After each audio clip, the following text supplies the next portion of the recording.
Hello, everyone, and welcome to episode 3 of Pay Per View. Today, we're talking about WrestleMania 41 Night 2. I'm joined by my co host, Steve. Hi, Steve. Hi, Steve. Hi, Kallum. I think I'm going to start doing that for every So, we're intro going recording this forward. on Wednesday, which means there has been a Raw after Mania and an NXT after Mania weekend. I did watch NXT. I take back what I say in the previous episode that for us isn't out yet, but I'm having to correct myself anyway. Um, Stephanie Vacure's pretty good, huh? Weird that. Um, Oh, yeah. uh, anyway, this is the second night of WrestleMania, and WrestleMania Night 1 was disappointing for the most part. Would you agree, Steve? Yes, it didn't feel like WrestleMania, in my opinion. So, yeah. Yeah. I, I kind of feel like, based on stuff that I've read, again, I'm trying not to do it, but like, I feel like I'm becoming more like you with the insider stuff. But what people are saying is they kept all the chaos for the final match, which I don't believe that. I feel like if it's WrestleMania, it should be go go go, right?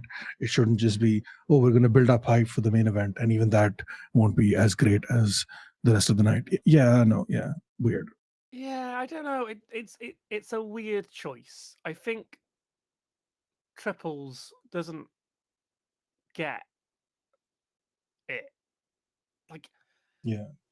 like the thing we used to say about triples in NXT was that his weekly television was shite, but his takeovers slapped. But now I Mm. don't think the pay-per-views got all that. Like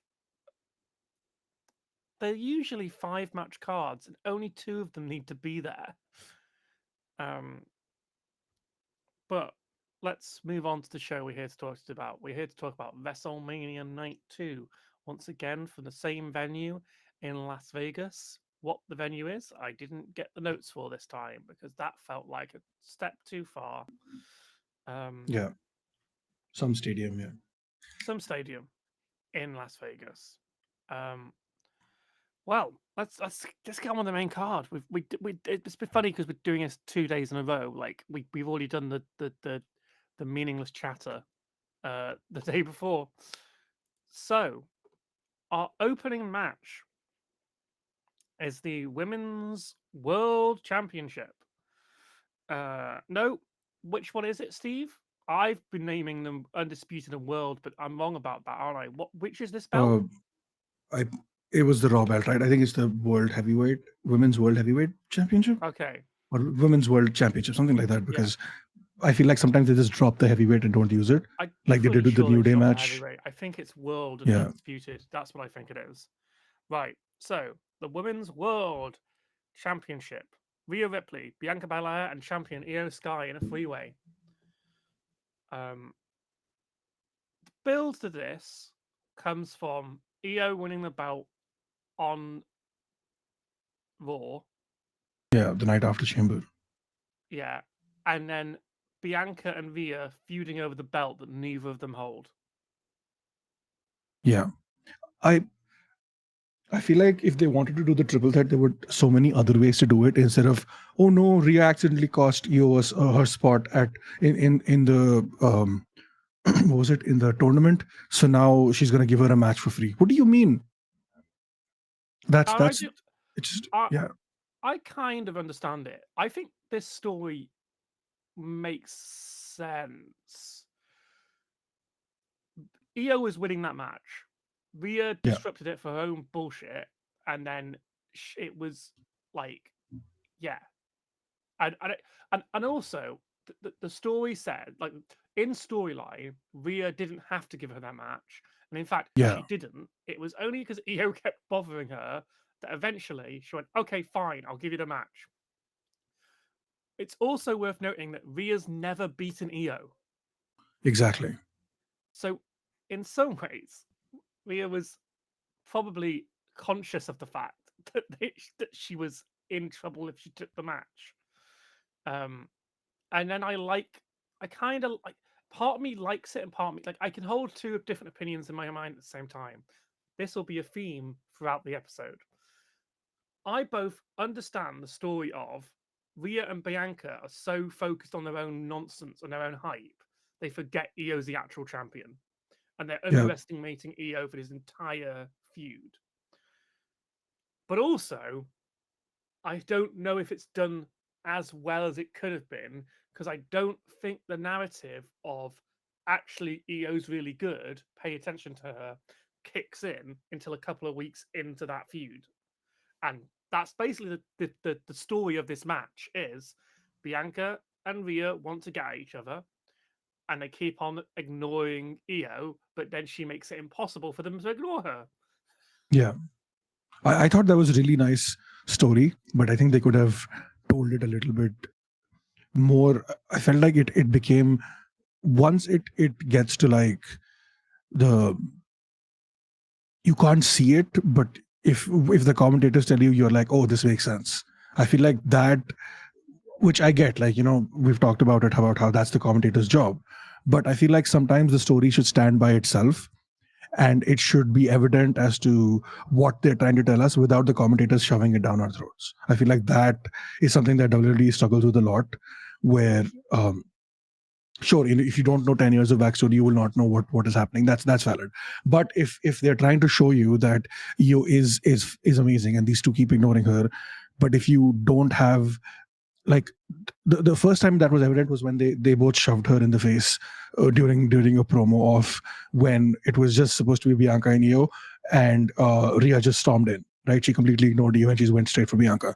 That's the first time it happened, and they both like basically face palmed her and told her to fuck off, Yeah. which was great, but it didn't it didn't have the same oomph that I wanted it to have till after the commentators were like, "Oh, look, they're ignoring her," and then I was like, "Yeah, okay, that's what they're trying to show, but like, show not tell, right? They That's did always should be the vibe show, for." and then they told.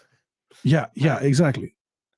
I, I kind of see what you're saying. I do think this match was a good culmination of all that, because Yeah, agreed. it like the boiling over of Rhea and Bianca doing big moves on each other, and then Io going, "Excuse me, I'm your champion. Pay attention." And Io got big pop every time she did. No, sorry, yeah, Io got a big pop every time she did, and it was like the crowd were really hot for Io Sky. It's the only correct opinion that this Las Vegas crowd had. Um, the internet seems to be telling me that this was the best women's match of WrestleMania history, and it was the best match of the weekend. Um, I rewatched Best this match of match. the weekend. Yeah. Go ahead. What were you going to say about that? As best match of the weekend. I mean, sh- sure, I guess, but best women's match on WrestleMania, I don't think so. I think that was uh, Rhea versus who was that last year? Rhea versus Becky. I think that was a good Yeah, match. I'd say this is pretty good. I Yeah. Oh yeah. I just didn't think I preferred the Charlotte and Tiffany match um out of the two women's title matches on Mania. It This was good. It was too short. It could have had another 5 minutes and I'd be happy. Um I think that genuinely I think the daytime vibes did not fit this match. I think Punk was saying that these should have gone on as the main event of night one instead of instead of his match. Um, Hmm. and you know what? If this had been the main event of night one with a few extra minutes, this could have been this could have been an all-time classic. I don't Yeah. know if I'm saying this isn't an all-time classic because as soon as the match got towards the ending, Pat McAfee wouldn't stop saying it's an all-time classic. It's an all-time classic. I'm like, it's a pretty okay triple threat for WWE standards. I would argue the four-way on Stand and Deliver was better than that. Um, this was solid. It had a simple story and some great big moves, but I found that it didn't really take me many places until the end where EO won, and I was like, yes, they don't fucked it up. Um, well, we'll see about that. We'll see if EO beats Rhea in the next feud. Um, Yeah, I think this was the correct decision having EO win, because it highlights everything that they were trying to showcase during the build. Where they're underestimating her. It's not working. This is not how uh, they should treat her like a star. Um, and I think it was really cool that they were acknowledging that as well. Like WWE has not treated you as a star in a while as well. So I think that was like also a thing that they uh, were trying to rectify, I guess. But I think the it was absolutely the right decision to have her win. I'm surprised. I'm interested to see how Bianca reacts because this is her first loss at WrestleMania, and she got pinned. So I think there's a story to be told there, and Rhea didn't beat Io again, so that's going to be an interesting story. I think there's like 4, 5 times no, 6 matches that they've had, and she's lost every one. So and most interestingly, Bianca got pinned.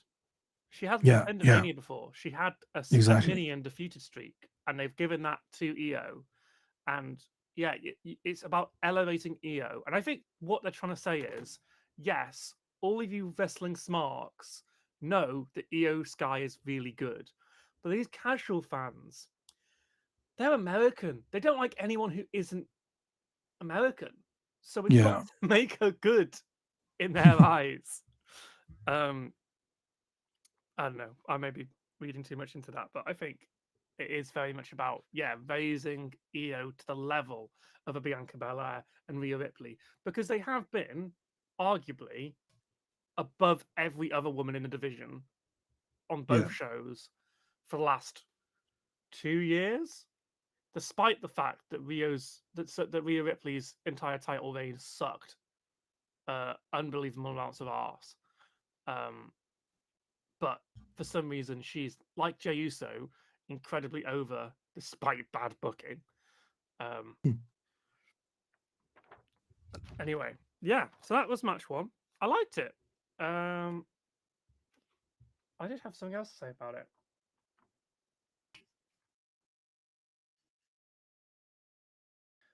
I can't remember what it was. It's fine. It's probably not important.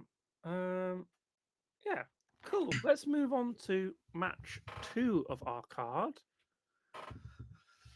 This is the Drew McIntyre versus Damian Priest Sin City Street Fight, sponsored by Doom.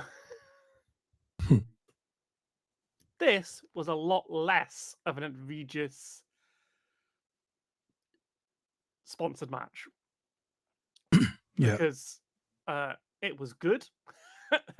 A, it was good, and B, um, Drew McIntyre did look like a badass coming out as the Doomslayer. Um, Yeah. And Priest coming out to Slayer was also wild. I've That entrance here was so good. some guy called Kerry King is playing a guitar. Yeah. Ah, I, I do know that the commentary did explain to me who he was, so that was nice. Um, this was a very okay street fight, but Drew is just so good at his job, it felt bigger. It's my kind of thoughts on this match. We had some table spots.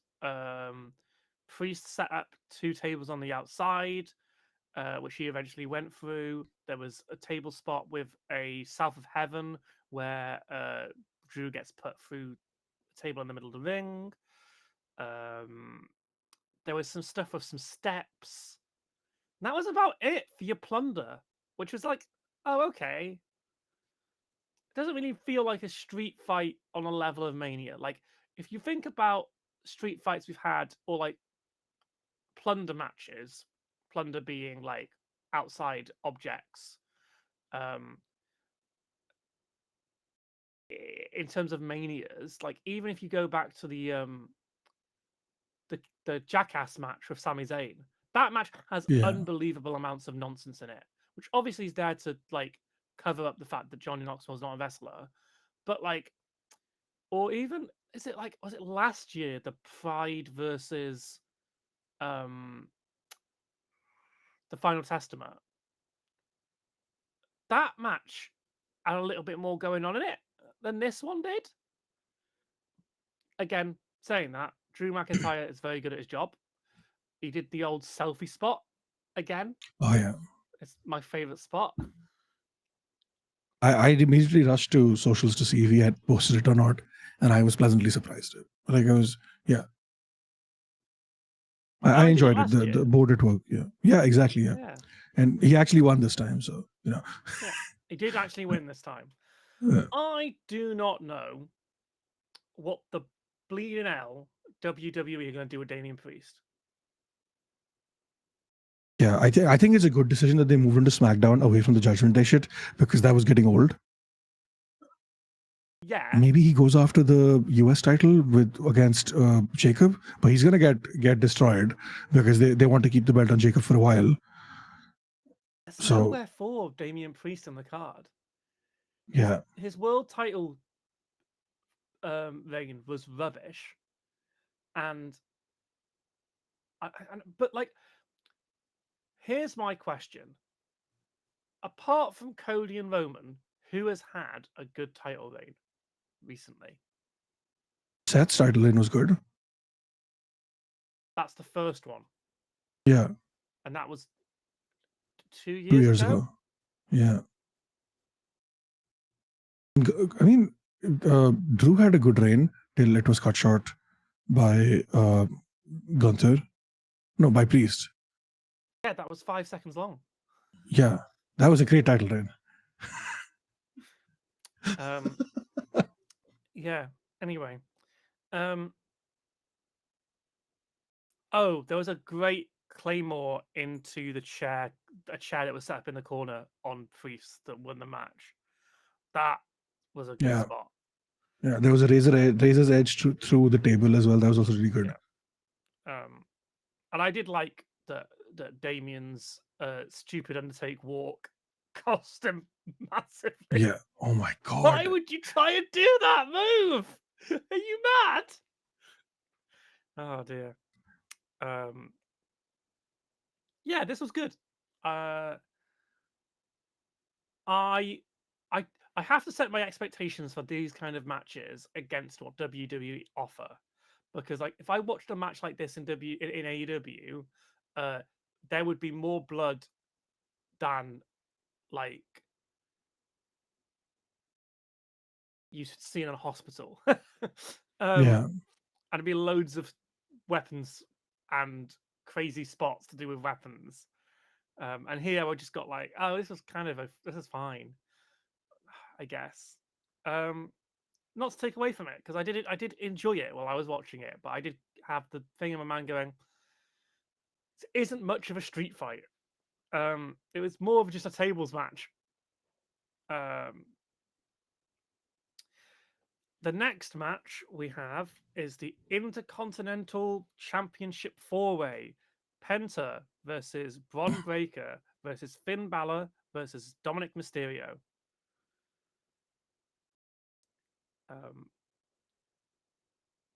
I thought this was a good match. I liked the fact that they were telling the story with Finn and Dom throughout it. Haha, Finn Dom.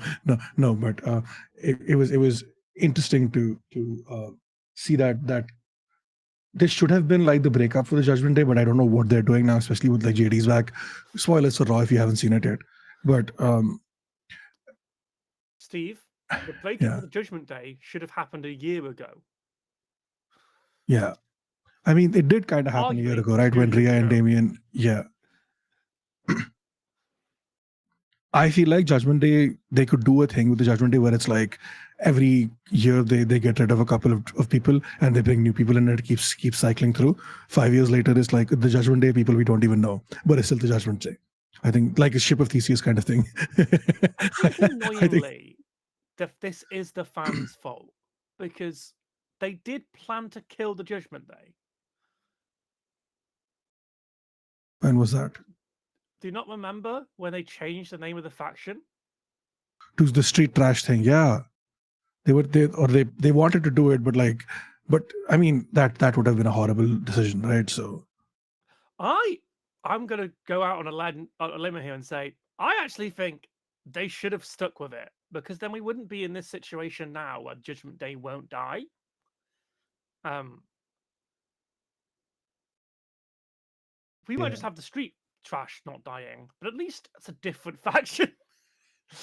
um, I I deeply despise Judgment Day ever since their original debut. I think it's been bad from the start, and like I've never understood why people like it.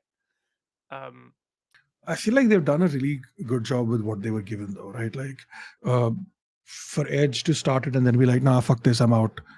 Uh, from there to incorporate Rhea into it, to have that excellent match with Dom and Edge, no, with Dom and Ray, to bring Dominic over to the dark side with Judgment Day, all of that stuff.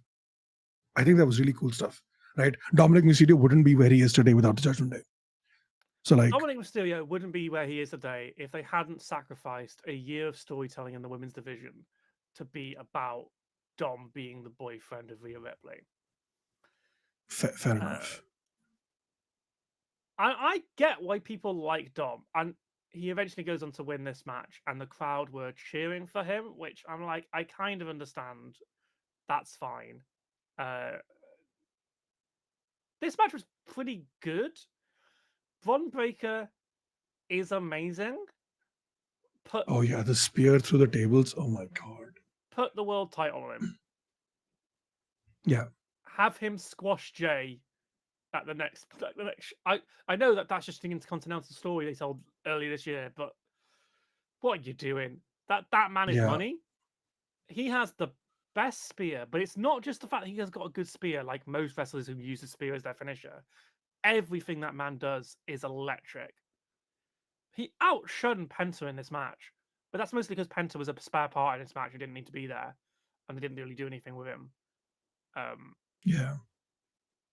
but Breaker was absolutely electric every moment in this match.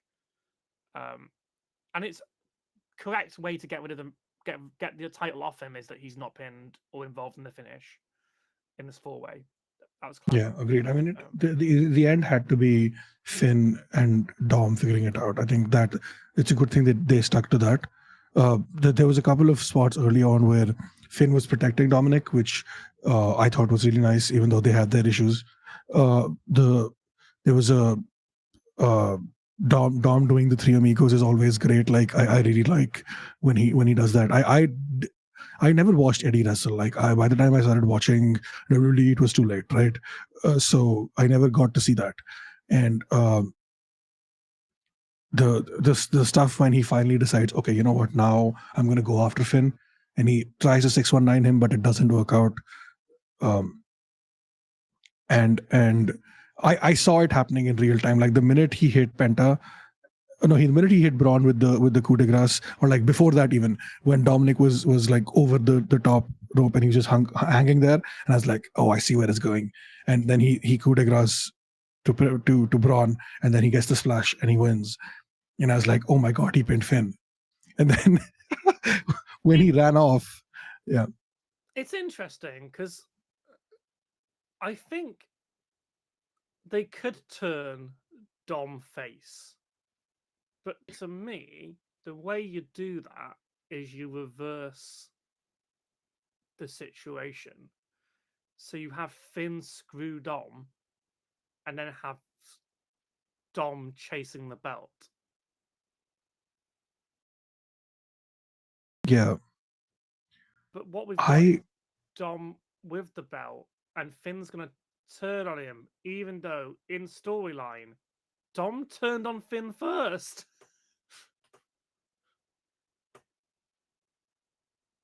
yeah, I really thought that they would set that up, like Finn would when he went back into the ring to celebrate again, I was like, oh, it's happening. It's happening. Finn is gonna kick him. He's gonna kill him.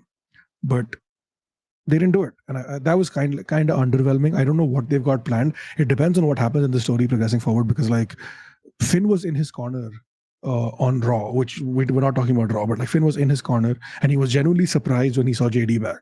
Like he looked Yeah. betrayed. He looked hurt. So I feel like they're setting that up where Finn's gonna turn on him. But I feel like they should go super babyface Finn Balor is what they should do.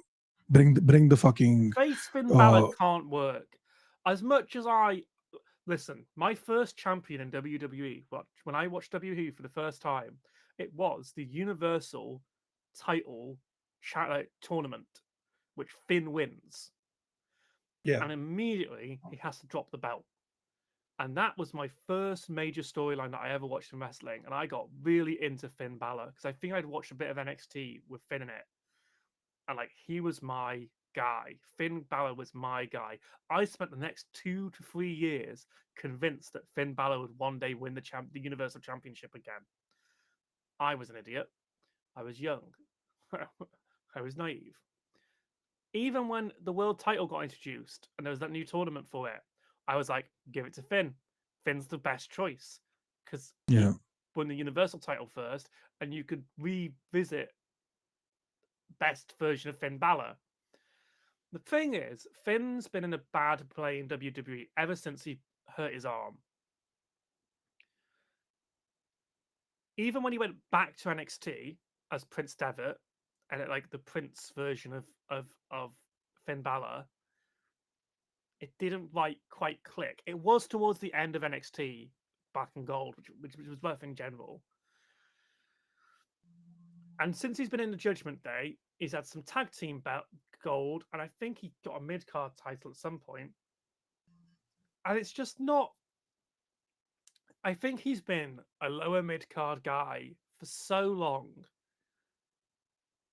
that you can never I think the only way you can get Finn Balor to be Finn Balor again is to have him released from WWE and go elsewhere.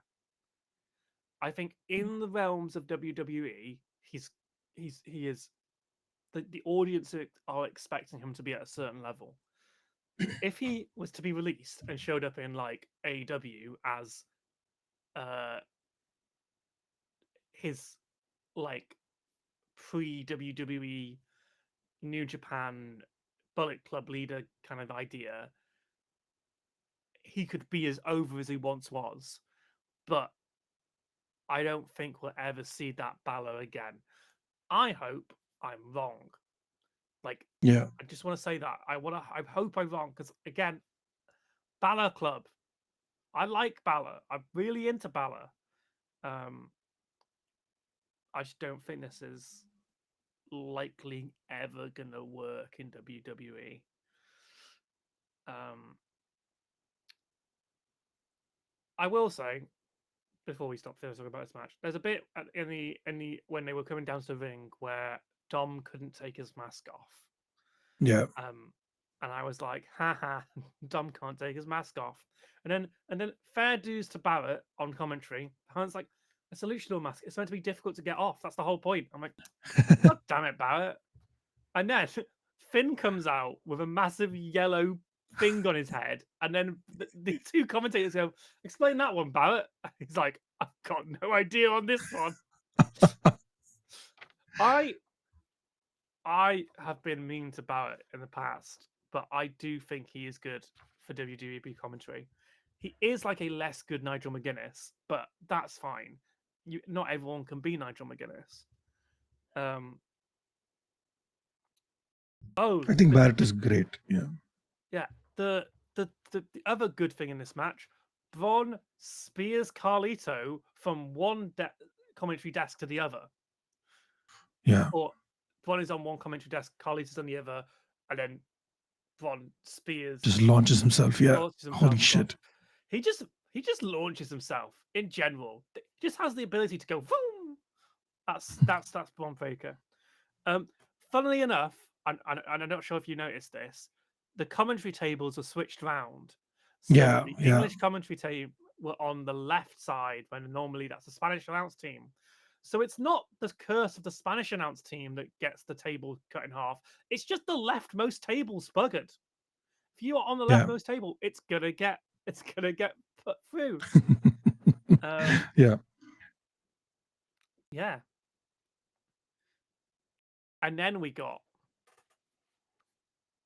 again, remember, I said this earlier. I can hold two contradictory opinions in my mind at the same time. Yeah. Because next up is Randy Orton versus mystery opponent. And it's revealed to be say his name and he will appear. It's Joe Bloody Henry. This was amazing. Joe getting to come out at Mania with his song, with everything. Amazing. Love this. I have in my notes, I don't know if this will come out. It's Joe fucking Henry. um, I really like Joe Henry. I I think he's great, but I have been watching him since he was in WCW. Um, oh, WCPW. There we go. That's the right one. It's a completely different promotion. WCPW uh, days of Joe Henry. So like I really like Joe Hendry as a wrestler, and he's from Britain, and so usually that gives them extra bonus points. Um, however, this was great moment. However, Joe is the TNA World Champion, and they basically Yeah. squashed him in 2 minutes. Yeah. I think that was my problem with it as well. Like, it was great to see him. It was great that he got his moment. I think there's two things with it, right? One, it's the RKO. It laid out John Cena the day after, so it is a powerful move. He got a second RKO, which I thought was unnecessary, but that pat on the chest was like the second one was just a you're pretty cool kind of thing. Especially when Randy did the whole twist thing, I felt like he was kind of like telling people, look at him, he's so cool that even I want to do it. That is what he was trying to do. But I think if they'd given it another 5 minutes at least, let Joe Henry be put on a little bit of more offense. Because think of it like this way, right? Like this is what I read someone talk about it. Like if Jay Uso or John Cena had gone to TNA, would WWE have let them be squashed in 3 minutes? No. Here's the He thing. is the champion. Yeah. Yeah, but Doesn't matter where he's he's the from. champion of a backwater company that no one watches. That's If how he had WWE come see out it. to Yeah, exactly. If he had come out to John Cena and John Cena had put him out in 3 minutes, I would have still been okay with it because John Cena is the champion. Joe Hendry is the champion, but this is like the champion of WWE versus the champion of TNA. That from that perspective, right? Also, I don't know how old Joe Hendry is, but like I'm assuming he's in like his mid-20s, A little bit older. mid-30s. I think he's early 30s. Okay, fair enough. So Let me find out. it could have been like the old veteran with Randy Orton's like 45 something. So like the old veteran telling the young upstart, hey, you're good, but you're not on my level yet. Which He's 36. again, okay, yeah. I feel like giving it a few more minutes would have been nice. I don't know what Joe Henry's signature moves are, but like to see one of those being performed would have been nice. To Yeah. Ironically, he's John Cena. Oh wow. Okay. He doesn't do the five knuckle shuffle, but he does do lots of fall away slams. Yeah, he doesn't. He did. I think he did do his finisher, right? He did. I can't remember now. It's the details of the specific moves, but like, I think, yeah, it's complex. It is obviously WWE doing the WWE thing of going, haha, see this guy from that other company you like? Fuck that company. They are lesser than us in every way. Fuck them. But also, Joe Hendry got his moment. He was in the ring with a legend like Randy Orton, and Orton seemed to have fun with this match. This was a Yeah. comedy match, basically, Yeah. and it was funny. Like, even though I was like, "Oh, this," like, I was like, "This is funny," though. Like you say, like the second RKO and then doing the turn, it does sort of put over Joe as like, this guy's so much fun that Randy Orton, the man who constantly looks like he's having a bad time, finds this fun. Yeah. Like in the I Rumble, yeah, Sheamus just watching Joe Hendry do his thing put him exactly. over way more than anything else. He's like, Yeah. this guy's great. That was so funny. And then for him to who was it? I think it was Jacob. When Jacob stopped his momentum, he's like, "What are you doing? Why are you always so upset?" Something like that. Or someone else who was like, Yeah, "What are you doing with this? Let him have his fun." It was. yeah. I think that was really entertaining as well. And they could have done something like that here. But I think of it like this as well, right? Randy Orton, storyline wise, pissed off, upset, angry, wanted to kick someone's skull in, sees Joe Hendry, performs with him, and immediately is smiling and laughing. That is the Joe Hendry effect. I think that also, like, in kayfabe terms, he went from I want to kick someone's head in to, hey, I'm gonna dance and I'm gonna smile at the camera because of 3 minutes with Joe Hendry. Joe Hendry is the joy of pro wrestling. And I think Yeah, also, this is a great sign for Joe. He's getting signed by WWE the moment his TNA contract comes up. TNA are going to go, yeah. oh, we really bugged ourselves with this deal with the WWE because they've been using Joe Hendry a lot. He showed up on NXT as well. Um, and they're just going to be like, well, we gave them the money because the thing about Joe Hendry's gimmick, there's three parts of his gimmick. Say his name and he'll appear. Um, the singing, the parody songs, and like we believe in Joe Hendry. Those are like three different kind of aspects of his gimmick. The music videos he basically does by himself with a video camera in wherever he's staying. Huh. The moment that man gets WWE production value, Oh yeah. they're gonna it's gonna become the biggest thing in the fucking world. Like, Yeah. it's insane.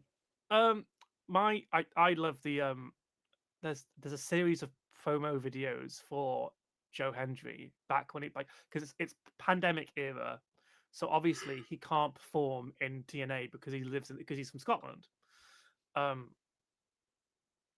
so Joe does some promo videos shot in Scotland that are like they're summoning the appearance of this new version of Joe Hendry, and it's basically about this one guy whose life is ruined by Joe Hendry. Oh no. So like the first video is like his dad is on his deathbed and he's trying to say something. What's he trying to say? I think it's a name. Say his name. Say his name. And then it's Joe Hendry. And Joe Oh my Hendry shows up god. with a boombox, starts Oh playing some no. music, and everyone's clapping and smiling while his dad's dying on a deathbed. It's Oh no. the second one is his wife's been having an affair. He's like, what do you mean? The child's not mine? Who's the dad? Say his name. Say his name. And Joe Hendry appears, puts the boom music on again. So the guy who's just had an affair and found his son isn't his starts clapping and smiling while seeing Joe Hendry with his wife. It's there's three of them, and they are the greatest thing that TNA has ever done. And you can tell what it is Joe's gone out to Scotland, found some actors in Scotland, and just put that together.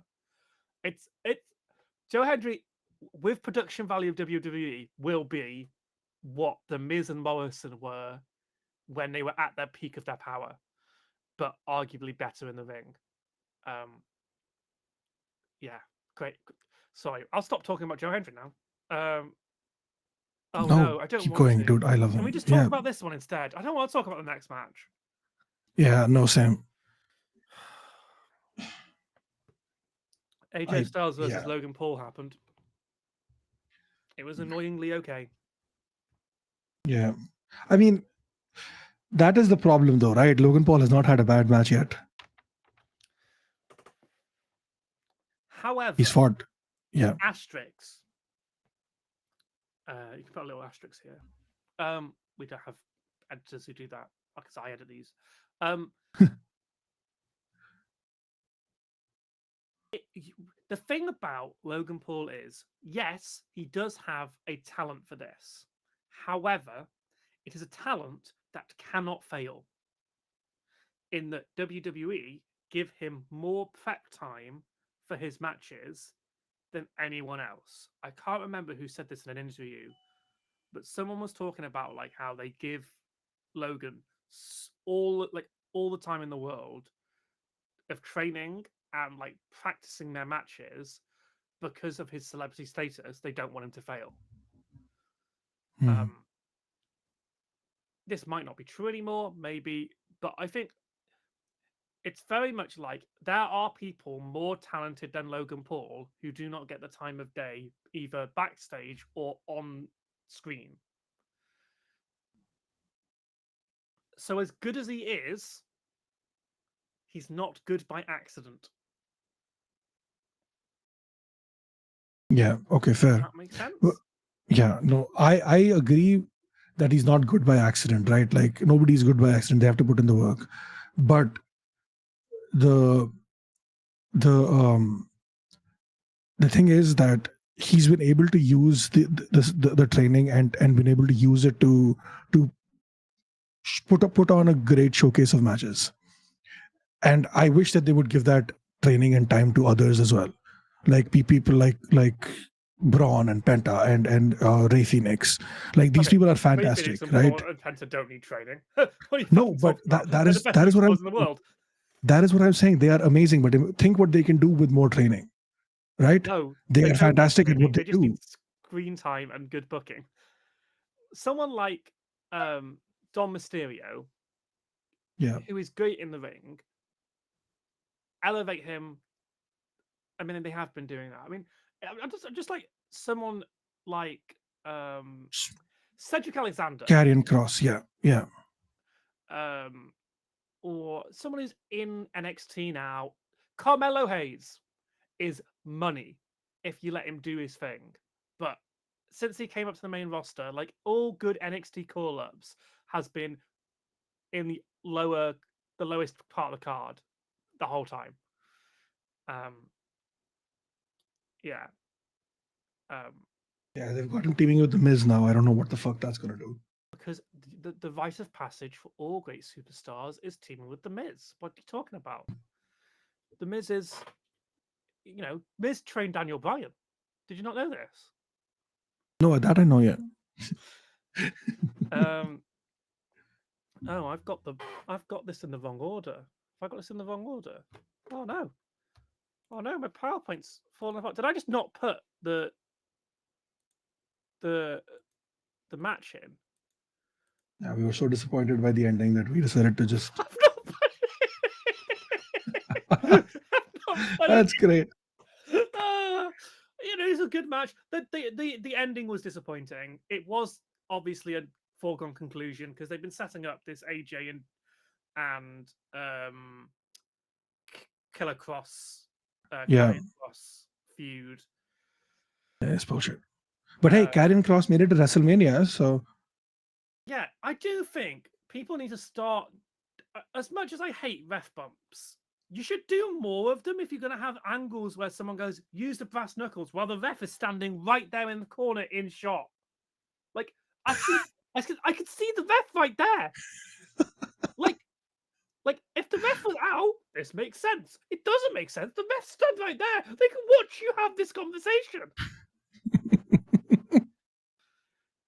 Oh, I might be reading too much into this. The ref, which is what is her name? I used to know her name off by heart. Oh, I should have googled it. The ref in this match looked genuinely pissed to be there.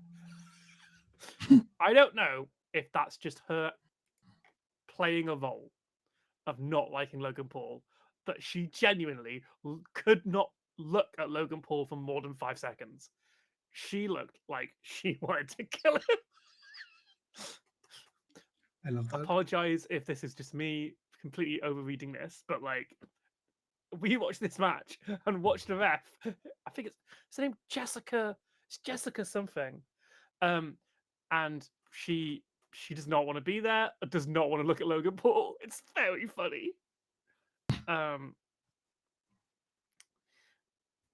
yeah, I think my problem with Logan Paul is his bionic punch is stupid, and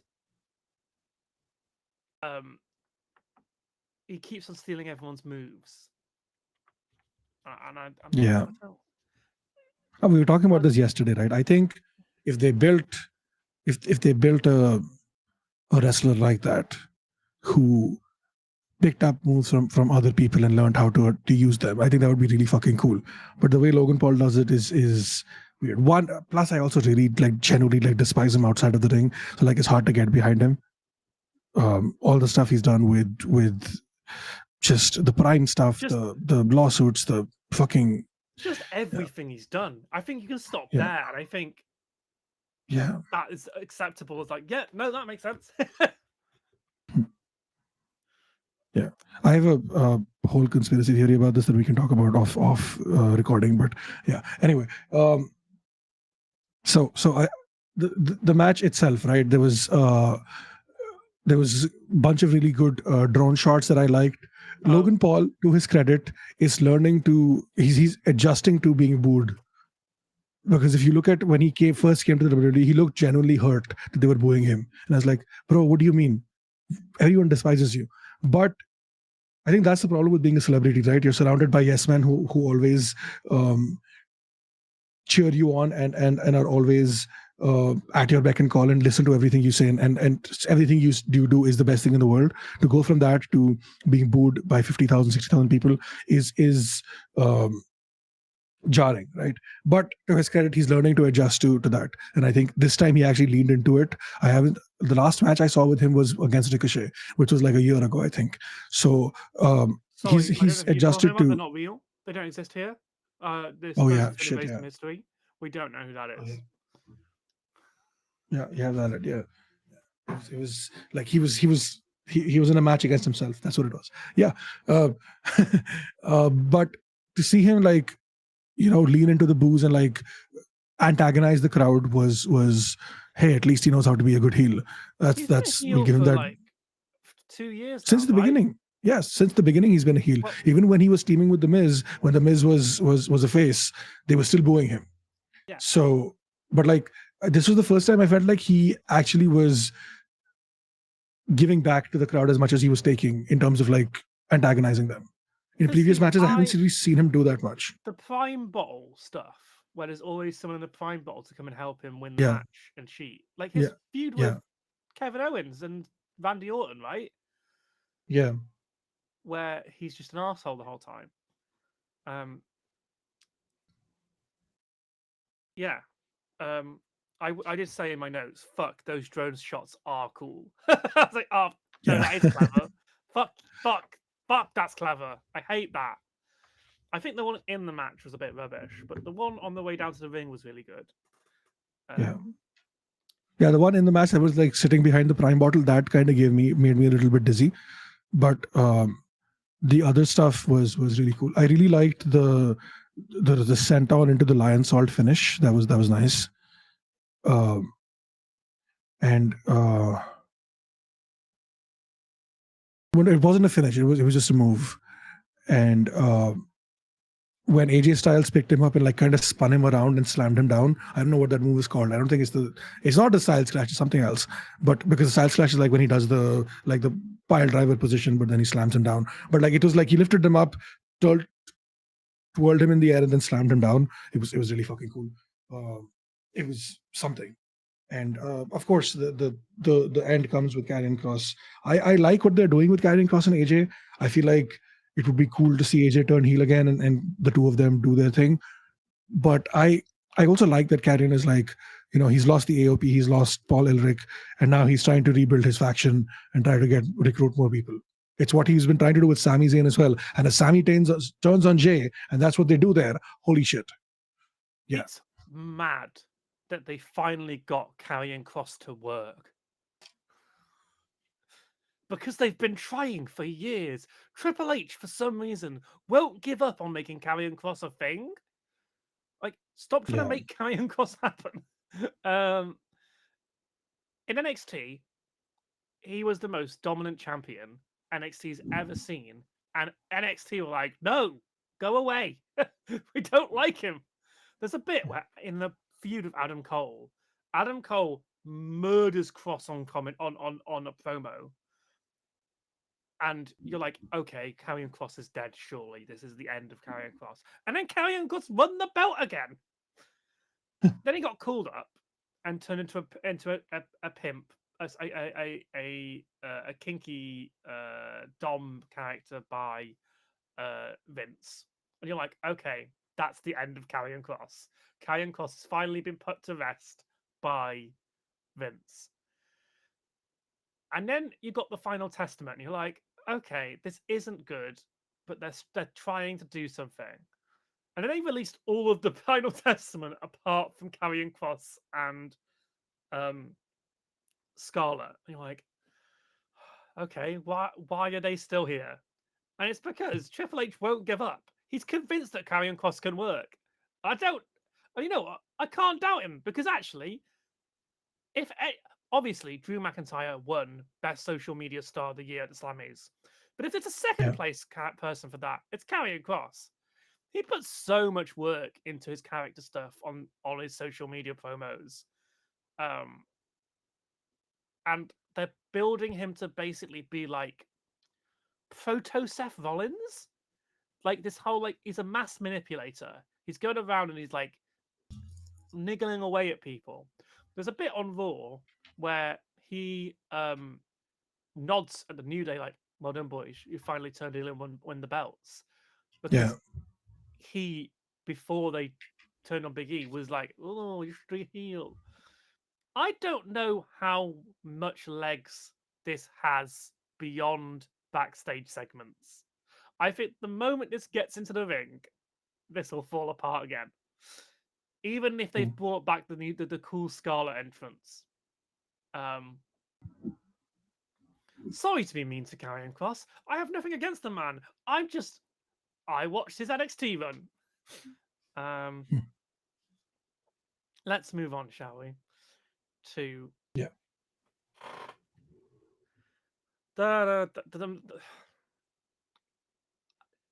I would be more excited about this if I hadn't watched Raw. Not that much, but a little bit. Yeah. Okay, so this is the women's tag match: Liv Morgan and Raquel Rodriguez versus Lyra Valkyria and mystery partner because Bailey got taken out backstage the night So before. is Bailey actually injured or was that just an angle? This apparently was the plan all along. Oh my god. This was the storyline plan. I So we're probably getting a Bailey Becky feud Yeah, which is great. Like I love that, but because we don't have one of the four horsewomen. this is bullshit. This is such bullshit. I don't know how I feel about this. This match was Especially bad. with like yeah. This match was bad. The match they had on Raw was slightly better than this, and that's silly.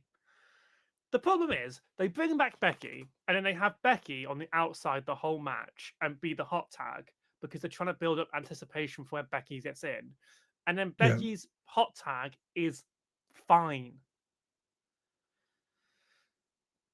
Lyra and Becky go on to win this match, but they lose it the night after, and Becky turns on Lyra.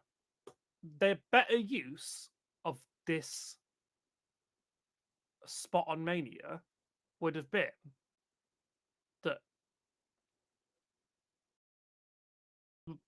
Lyra comes down to the ring, waiting for her partner. The man Becky Lynch's music hits. The crowd are like, "Oh my god, it's Becky Lynch! She's back! Woo!" Gets in the ring, looks at Lyra, looks like she's going to be friends, and that's when the turn happens. Is you don't even have this match. You have Liv and Raquel run off with the belts, and this angle on the Mania is just a beatdown angle with Lyra and Becky, and obviously the fans are going to cheer for Becky no matter what. That's just what they're going to do. That's the way she works. So what you do is you make this angle brutal. You get some blood out, and you have like the Gunther beatdown of Jimmy Uso, but it's Becky and Lyra. Um, because taking the belts off Liv and Raquel only to give them back, the only thing that does is put Raquel's tag team title runs to 5 and Liv's to 4. Um, Yeah. I think that the problem with what you're suggesting is that there is no reason for Becky to come out and attack Lyra. If anything, she should come out and attack Liv because Liv's the one who put her on the shelf for 9 months. that's Why for would she come out? that's for Becky to explain. Because what you do is you do an intercontinental a women's intercontinental title feud between Lyra and Becky, and Yeah. the reason that Becky attacks her is because she's been an embarrassment. You're not defending that belt. I brought you here into this company, and you, in my absence, have not reached your full potential. And I'm going to show you that you are not worthy of being in this ring with me. And also, she can join Paul Heyman and Seth Rollins' faction, which I think is where Yeah. they're going. Sorry, I've done a massive YouTube farce of I've just booked a different thing instead of talking about what was actually there. But there was nothing to talk about here. Yeah. No, that's fair. No, I feel like the if they had lost, I think that would have been better. Like they had lost at WrestleMania, Yeah. and then Becky turns on her at WrestleMania, not the night after. It didn't make sense to have the title switch, except to pad the stat count. That's literally it, right? You're padding the stat count, bro. Uh, And the that's thing the is, that's a yeah, what is the point of Liv Morgan and Raquel Rodriguez? It's to build Raquel Rodriguez because for some reason WWE thinks she's money. yeah. I mean, she is. Look at her. She's big Cass. Eh. Did you see her interview with Chris Van No, I don't watch CVV? WWE. Valid. That was a really good interview. Like it showed her as a person. I feel like if they give her a little bit more mic time, let her talk, let her just be like, because Big Cass could not talk or he did not talk, right? He was just there. And I think if they give that a little bit more time, I think I thought that they were going to put the belt, the IC title on Liv and then have Liv and Raquel feud for it and build Raquel as a star out of that. That's what I would have wanted to see them do. I don't think they're doing that now, but that would have been nice. I will say, for what they have corrected course on Liv Morgan in this tag team, because before now Liv has been there to take the pin, but this match and the match they had on Tuesday, and the match they get on not this match. Sorry, Liv takes the pin on this match, but no, does Raquel take the pin on this match? I can't remember, but Liv has been getting the pins on Monday and Tuesday with the Oblivion, which is a good move. The Oblivion's a good move. I don't know what to tell you. But yeah, it let it play out, but also this was bad. Yeah, the only thing that I think that rescues this now is, I think they're going to put the belt on Bailey, on Becky, and then have Bailey and Becky feud for it. I guess that makes sense. Then what does Lyra do then? She's just about the mid card belts. But yeah, I think that is what they're trying to do. I think, and that is what they're going to do on SmackDown. Charlotte's going to go after the US Championship, and she's going to wreck Chelsea Green. Or here's another idea: just book your mid card better. Like, yeah, don't Don't just take your main carders and put them in the mid card. Make your mid card mean something. That's the Yeah, point of a it's mid card belt. And like, yeah, I get it. Sometimes a higher tier wrestler winning your mid card belt raises the status of the mid card belt for the next person who holds it. But you could also just invest in your mid card titles. I really liked Lyra as a wrestler, and her matches with Dakota Kai were really good. They were just yeah, incredibly short, and it was clear these two girls went out and went, "We've got to show how good we are with the time we've been given." So they just went for it. It's some of the best wrestling on WWE television, in like super contained into like 5 minutes.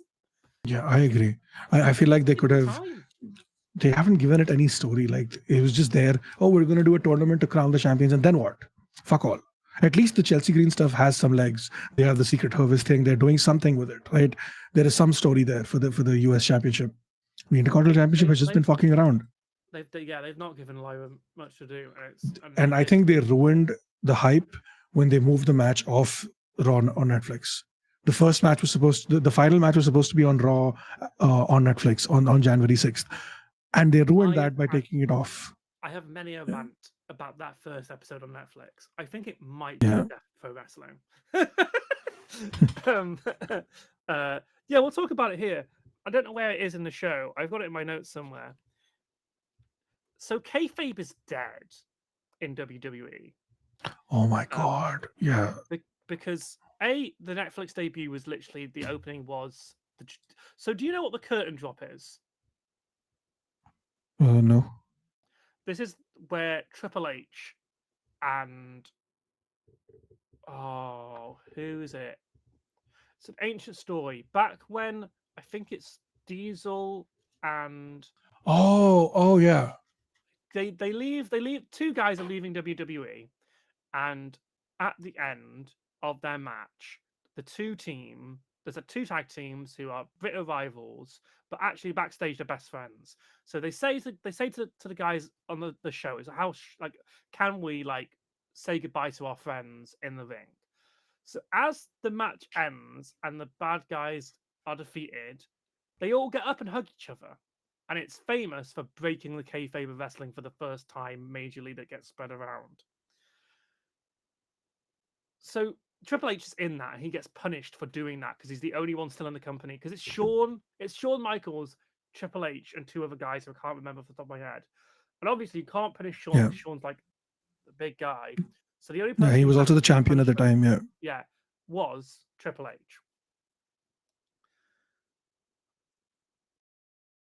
Since the Netflix debut, he literally had a segment where there was a film about the unreality of wrestling on a curtain that then dropped to show Triple H in the ring.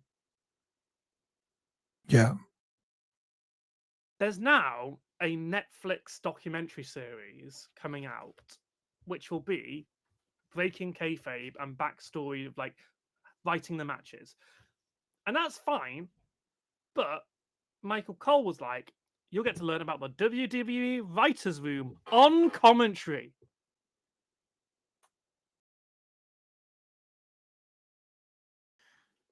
And I don't think kayfabe really exists in the way that it used to. I do think Yeah. it does have a function within wrestling that we've not got the time for me to discuss. However, I do think that Triple H is using this as an excuse to write bad stories. I think Triple H believing that kayfabe is dead makes him right in a way where he can get away with things like what we'll get in the main event. Because he's like, well, we all know it's not real, but think about the amount of views we'll get if this happens. Um, Yeah. When I I don't saw know. the ad for it, I was disappointed. I was so disappointed. I was like, I don't I mind it. I'm excited to watch it. I don't know. I think I the just think the it should trailer for exist it showed outside of. Cody. Yeah. The trailer for it showed Cody on his back during the match against Kevin at the Royal Rumble, and they're like, "Is he okay? Yeah, he's selling." Are you fucking kidding me? That's L- again, I, I that documentary genuinely interests me because I like the backstage stuff of wrestling, but I just don't need them to say on commentary the writers' room, especially before what is about to happen, because we're going to talk about the main event at WrestleMania Night oh, 2. are we not talking about the Steve Austin thing? Oh well, I don't have to feel about it. Right. So first of all, okay. So Steve Austin comes out to do the attendance on his little bike, and Hmm. he fucks it and bashes into the barricade. And it's really obvious a young fan is before Steve hits the barricade, she's standing up. After Steve hits the barricade, she's no longer standing up. Yeah. It's really obvious that she's upset and hurt by it. Now, I could make a lot of very inappropriate jokes here about Steve Austin and his history, which I'm not going to do. Oh, I'm I don't know also any of aware, that. I'll talk to you about it off podcast. Yeah. Also, wrestling fans are tribalistic, and if you go against Steve Austin, you're going to get slaughtered. So immediately, the fans were like combing through that footage, trying to find what happened, and they all claim he's nowhere near her. We You don't know see what the happened. fucking barricade shake. What do you mean nowhere near her? Okay, so I also looked through the footage. He does actually stop, hit the barricade, two people ahead of her. Okay. What I thought happened, because I was paying attention to this, I thought he accidentally elbowed her in the face. That's not what happened. Obviously, the barricade getting, we don't know if her leg was against the barricade. She was distressed by it, and Austin went over and was like, "Are you right?" And she clearly wasn't. And he went, "Ah, fuck it, I've seen my problem," and went in the ring and did his bit. Nick Khan, who's the CEO of WWE, did go over to her and try and calm the issue. Austin then, after he Yeah. does the attendance, goes back down, tries to say something to her again. She clearly doesn't take it well, and he's like, "Ah, oh, fuck this, I'm out of here. It's your problem, Nick." Um, which the whole thing is a fucking shit show. And Austin responded in a way that is very Steve Austin. Yeah. It was bad and awkward. And do you know how you could have avoided all of this? Don't let wrestlers fucking ride vehicles around the ring. Yeah. Stop I it. mean, It's the always problem bad. also is he's done this multiple times and there's not been an incident so far. So maybe they're like, but also like, I don't want to speculate, but maybe he was not in the condition to drive anything either. So yeah. No. He drank after. We saw it on screen. He wasn't drinking until after the crash, so he can't have been under the influence. Oh no, of course not. Yeah. Uh, it's Austin's thing.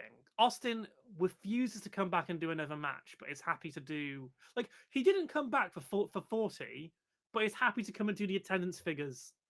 It, okay, you do you, Austin, and you can remain a man I refuse to have respect for. Um, and you know what? That whole shit show, less of a shit show than the main event. Yeah.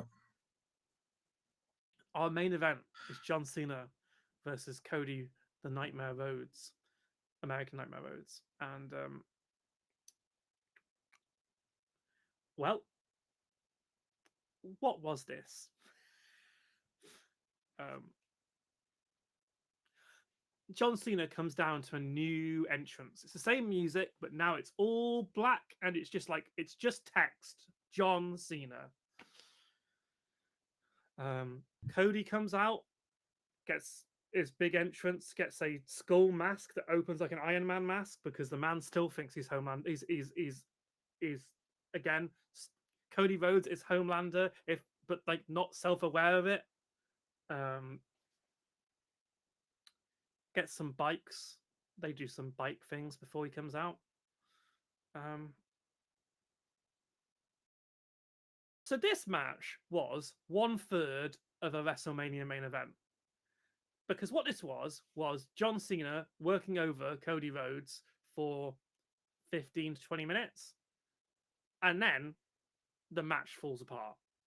So what would normally happen in a wrestling match is we'd have the babyface worked over by the heel, and then a flurry of offense, and that kicks into the second part of the match, where it becomes a proper wrestling match.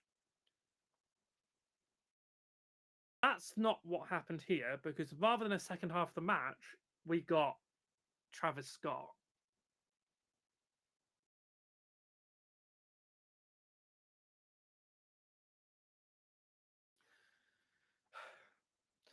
Okay, Yeah. before we talk about Travis Scott, because I think people are over focusing on the fact that Travis Scott wasn't The Rock, and that being the thing that people don't like. I think that is part of what's problem here.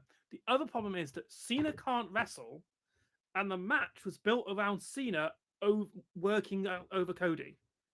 Basically, they did it. It's interesting because it's meant to be the inverse of a Cena match, a face Cena match. Because this is what Cena used to do. He used to get worked over for 60% of the match and then do his five moves of doom and win. That's how Cena matches used to work. Yeah. That's why the Miz and Cena match is so bad, because Cena is getting worked over by the Miz. And the Miz is not a great wrestler. I would argue he's slightly better than John Cena, but let's not get on my defending of the Miz train today.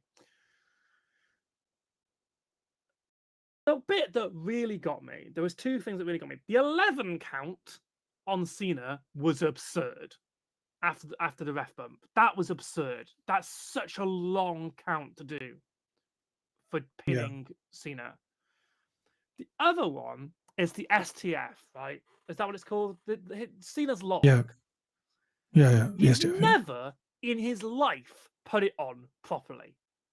He refuses to, out of principle, for some goddamn reason. He just refuses to put that submission on properly. This might be the worst he's ever done it. Because the whole time, Cody is trying to put his chin on Cena's hands, but for like 30% of it, oh no, it's more than that. It's like for like 60% of this hold, the hands are here. like like this is Yeah. shit. It's awful. He's such a bad wrestler. And rather than working around Cena's weaknesses, they just highlighted them for 20 minutes.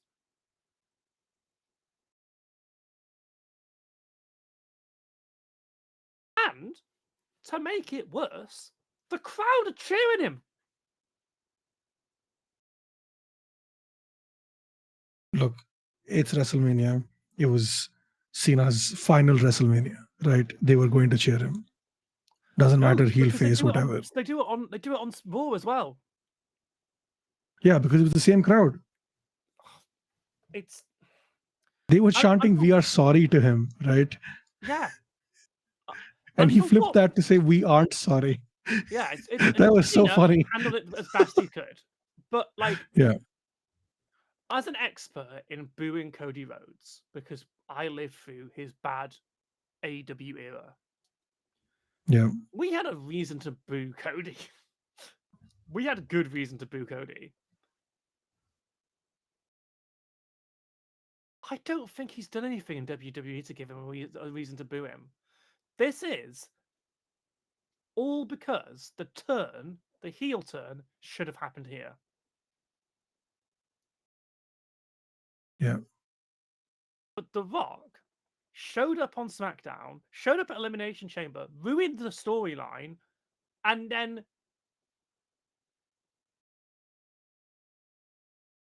gave us this shit because he disappeared. And they didn't have anyone to do a rundown, so they sent out Travis Scott.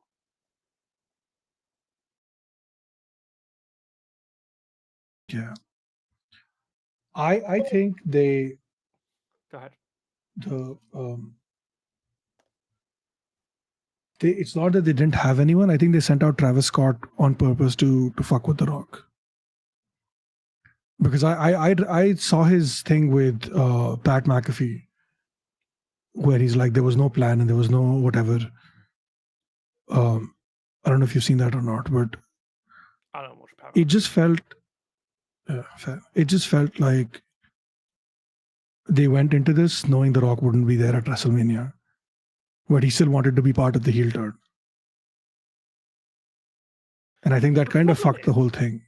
The problem is, The Rock shows up and wants to be important, and he'll disappear, and no one can stop him because he's the boss.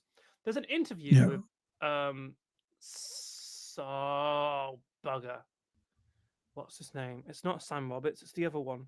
Oh God, what's his name?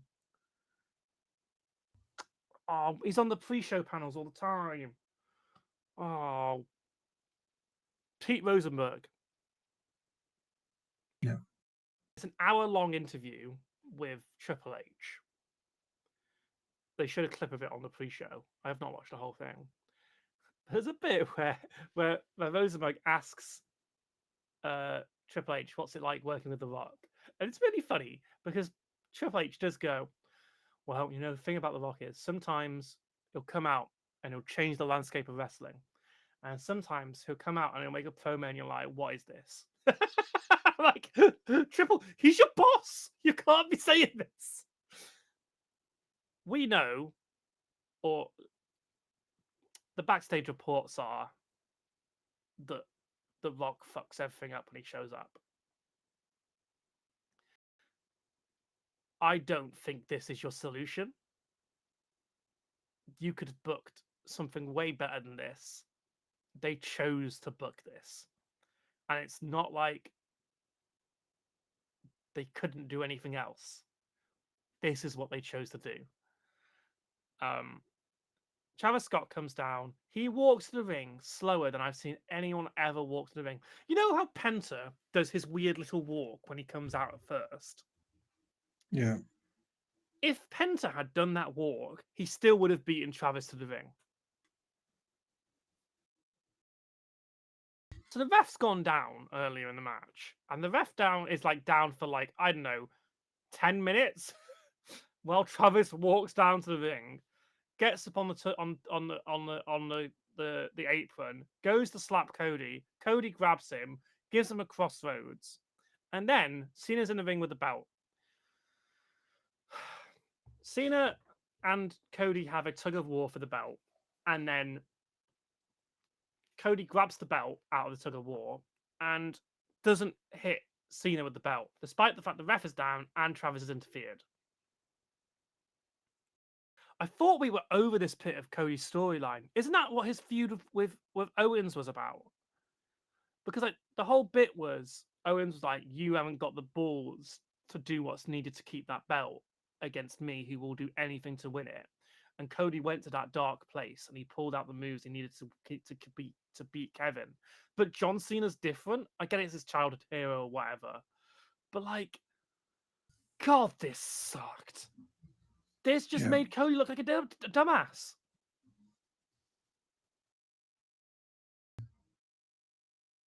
The whole match made Cody look rubbish. What was the point of the last 2 years of WWE? I'm glad Cena got his 17. I'm disappointed. It was like this. It was not a great match. I'm fine with the like if The Rock didn't show up, fuck it, whatever, it doesn't matter. Travis Scott should not have been there. There was no reason for him. That fucking fiend thing pisses me off so much. I hate that music. It is horrible. It is stupid.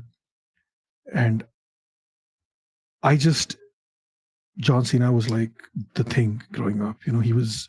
I am glad he gets 17, but not like this. It just didn't feel right. And I don't care that he was the heel or whatever. He should have gone for the low blow, should have hit him with the title. All of that stuff is fine. Travis Scott should not have been involved. They should have I forget you're a John Cena kid. That you were one of the people who liked John Cena and Yeah, not not even a booed kid. him out of existence. I was 15 when I started watching John Cena. I wasn't that young. Unfortunately, if you liked John Cena, you're a John Cena kid.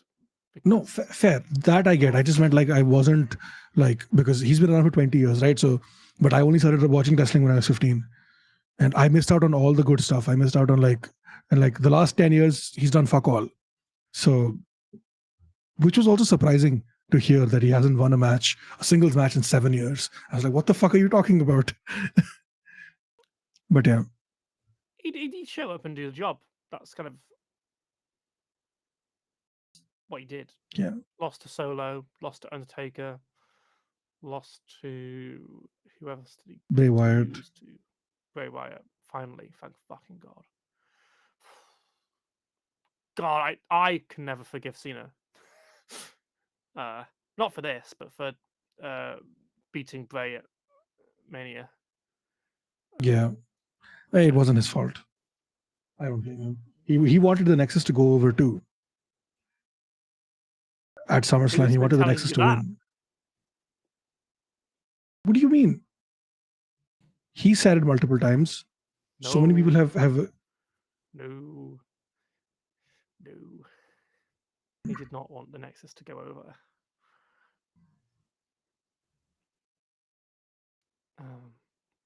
No, there are conflicting reports about the Nexus, but yeah, um, there's a reason why we didn't like Cena, not just because of his in-ring ability. Yeah, but saying as all I have about the negatives, I do think this is the right result for the rest of the year. On the again, asterisks, this has a good ending. Yeah, I know what I want the ending to be, which is probably Punk.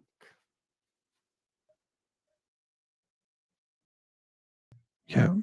We talked about I this. Was it off? Yeah, I think it it was was off off stream. stream. I think. Yeah, I think the correct answer here is Punk. I don't see the benefit of putting it back on Cody. And I don't think yeah. there's anyone in the company who I can see them putting the belt on who's new and upcoming that makes sense. My Oba Femi. assumption. Who's that? Oba Femi. He's not called up. He's still in NXT. He's still the champion in NXT. Yeah, so we have 9 months to build to the end of We've John only got Cena's 27 career. days. Yeah, but it's 9 months. We'll see if He's he gonna can wrestle till the pull end it of the year, back. right? Yeah. I don't know if he, yeah, I probably don't too think soon for him, Obafemi is but leaving NXT this year. hmm. I I think think if anyone's poetically it getting makes called up, it's sense. Trick Williams. Oh yeah, okay, fair. I think poetically it makes sense for it to be Punk, for it to be a face CM Punk. But how long are we going to keep this face Punk run going? Right? He has to turn heel eventually. He's not going to stay. He's not going to retire as a face. That's not happening. You sure about that? I don't know. I feel like Punk has always shined better as a heel. I think Punk disagrees. Fair enough. And If CM he doesn't Punk, want to do it, then it's different. But I mean, I didn't think yeah, we were ever going to get a heel John Cena, or at least a heel Cena that knew he was the heel. yeah. My It, prediction is, or like not prediction, but like my hope for this story, like we talked about, was Cena loses at SummerSlam, whoever it is, right? He loses the belt, spends the next 6 months chasing it. In that chase, he turns back face gradually. His final match is him super babyface John Cena losing to whoever's the champion at the time, and cuts a goodbye promo and just leaves. That sounds like a And we, lot of things to happen in a Triple H booked WWE. yeah, I think the ticking time bomb of 27 dates is a good gimmick. You have yeah, 27 dates to beat Cena for the belt. Cena can just come out 1 week and just leave. Comes out, watches the number go down, and leaves. Brilliant. He doesn't need to do much, and that can be yeah, annoying. It can be like frustrating. It can be the it can voice the Roman thing that we never got to voice, that Roman never defends the fucking belt. Um, but he's open about it. We just have to beat him. Now, I think we're getting Orton, Drew, Punk. I think those are the three major feuds of Cena's run as champion. Those are the ones that make the most historic sense. Wait, why Drew though? Because he's part of that mid card who got buried by John Cena at the peak of his power. Interesting. Drew was the chosen one. Drew McIntyre was the chosen one, and then because John Cena was just dominating everything, he never got that push, that moment. He's because Cody's not in that era. Cody's in a slightly different era of it. So like, but Drew is, and um, also, can you imagine the promos between John Cena and Drew McIntyre? Yeah, That's money. It doesn't make sense for Rollins. Rollins is a heel too, so it doesn't make sense for Rollins' faction to go after this title while John Cena's got it. So you're looking at tweener Drew, babyface Randy Orton, and babyface Punk. But I think that's enough prophesizing about the future. We'll get to what's happening. Again, as someone who really hated this match, and to be honest, I did think they should have let Cody win because the whole storyline was if Cody loses, then wrestling is dead. And I'm like, don't kill pro wrestling. That's your business. We spent years under Vince not having pro wrestling, and then you brought it back, Triple H, and now you've let it die. What is this? I don't know where the pro wrestling is, but I've been told it's alive on WWE. I assume they mean NXT. Yeah. Mania was always going to be a step down from last year. But I don't think Mania last year was all great because I think the lower card wasn't all that. And I don't think the tag match between Rollins, Cody, The Rock, and Roman was all that. I think it was actually quite bad. But this was such a step down. It felt like they were on autopilot. Even though a bunch of things changed, match to match, you were watching the matches and going, "Sorry, did something happen?" Yeah, big disappointment. I like Stand and Deliver way more. Also, it does make me every time I watch WWE, it does make me go, "Oh God, I love AEW." Not to be tribalistic, but like even when WWE's even when AEW is at its worst, I much prefer it to what WWE is doing. So anyway, that's my review. Any final thoughts, Steve? uh, I almost had an opportunity to potentially go watch this WrestleMania live, and I am so glad I didn't. That's it. It's a damning indictment of this Yeah. show. We'll be back. What is our next show? Backlash, probably. Maybe. Paper 2025. They're doing something called I don't know. There was something that they announced in May. Was that Worlds Collide? That's an NXT show. Hmm? No, there was something else. I don't know. They announced something during the thing. Okay. But yeah, May So, 10th is Backlash. Yeah, that's next month. That's in 3 weeks. Fuck, that's in 3 weeks. yeah, Backlash. No, is what May they 10th. announced was Battleground. Yeah. So they have 2 Battleground's an pay-per-views. NXT show. Oh, then it's fine. Okay. Yeah, We're not going to so do main event, right? we're not doing main event. Okay. So Um, then it's Backlash, and then it's Money in the Bank. yeah, in June. Huh.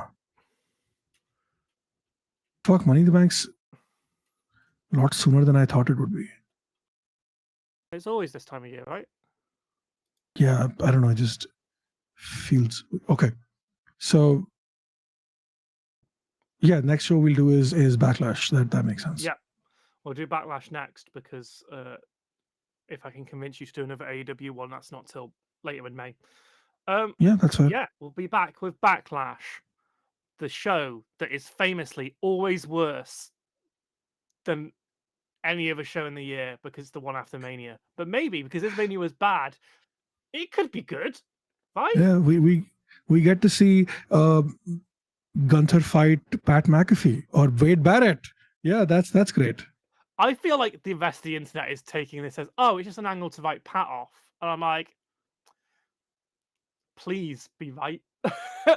Please be right, internet. I hope I'm wrong. I hope it's not a Pat McAfee match against Gunther. I hope I'm wrong. Yeah. But we'll No, find because out. Michael Cole was like, if they keep doing this to us, you can't let talent do this to us, kind of thing. So there is something brewing there. It felt real. I will talk to you off show about what I think that whole thing is. Yeah. Anyway, until next time, I will see you here in the middle of the ring for Backlash. Bye, Steve. Bye, Steve. I mean, bye, Kallum. I forgot to take us to like the duo during our wrap up, but I'll fix that next time. Probably. Oh yeah, Or I'll all just good. forget again.